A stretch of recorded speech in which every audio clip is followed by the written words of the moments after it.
Throughout the entire history of the Iraq War, who was the guy financing or underwriting or patronizing jihadists flowing into Iraq more than anybody else in the Middle East? Bashar al-Assad.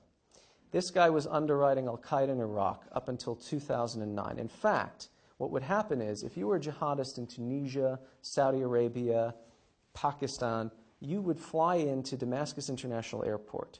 And there was actually a bus terminal that would ferry you into eastern Syria where you would be domiciled by an al-Qaeda in Iraq cleric who was working cheek by jowl with Assad's mukhabarat or intelligence services and then would send you across the border into Iraq to target the Americans or the Iraqis or whomever. Actually, the bus depot in Damascus was located, guess where? Right across the street from the U.S. Embassy. So this was happening all under the watch of the U.S. government. David Petraeus, Ryan Crocker, who was then U.S. ambassador to Iraq, were prevailing upon Assad, please shut your border, stop this relationship with jihadism. In 2009, according to a former Iraqi intelligence officer, one of the good guys, he had a guy in Zabadani, a town north of Damascus, wearing a wire, a spy.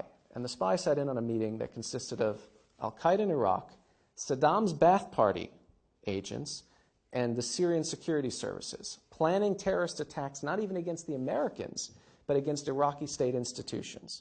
So again, the health ministry, the finance ministry, all of these weeks later were blown up in these spectacular attacks, vehicle-borne IEDs that left huge craters in the ground. So this is important to remember because the Syria revolution begins, or the protest movement begins in 2011.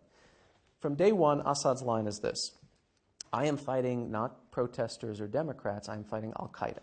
And it's al-Qaeda sponsored by the United States, Saudi Arabia, and Israel. Truly a coalition of the willing, if ever there were one, right?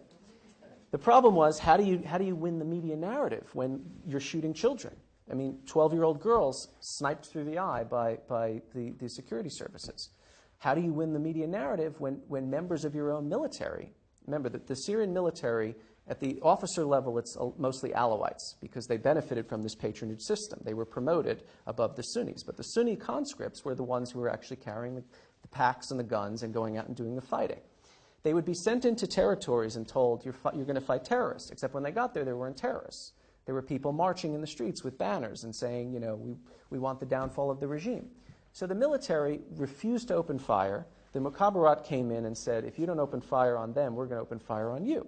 The first clashes and defections occurred actually in Idlib province in 2011 because the military refused to shoot peaceful, unarmed protesters. So Assad starts losing the war of ideas. So what does he do? 2011, he declares a general amnesty for what he pretends are political prisoners. In fact, a lot of the jihadis who he had once sent over into Iraq and then arrested when they came back to Syria were let out of prison.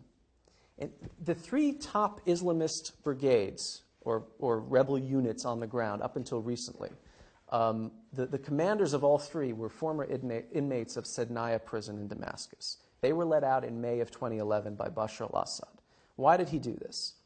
Well, it doesn't take a rocket scientist or a Middle East expert to figure it out. He knew that as long as this campaign, this war of attrition was going on, actually a very brutal state suppression of a protest movement, people would radicalize. People would turn to the guys with the long black beards, promising them not even heaven on earth or virgins in the afterlife, but just saying to them, this guy came and he raped your daughter, or he threw your son into a prison and electrocuted his genitals. We're going to go blow him up. And the people would say, have at it. We think of ISIS as the most barbaric and brutal organization in the Middle East. Let me tell you, anything you've seen, anything you've read in newspapers about what they've done, Assad has done that and worse.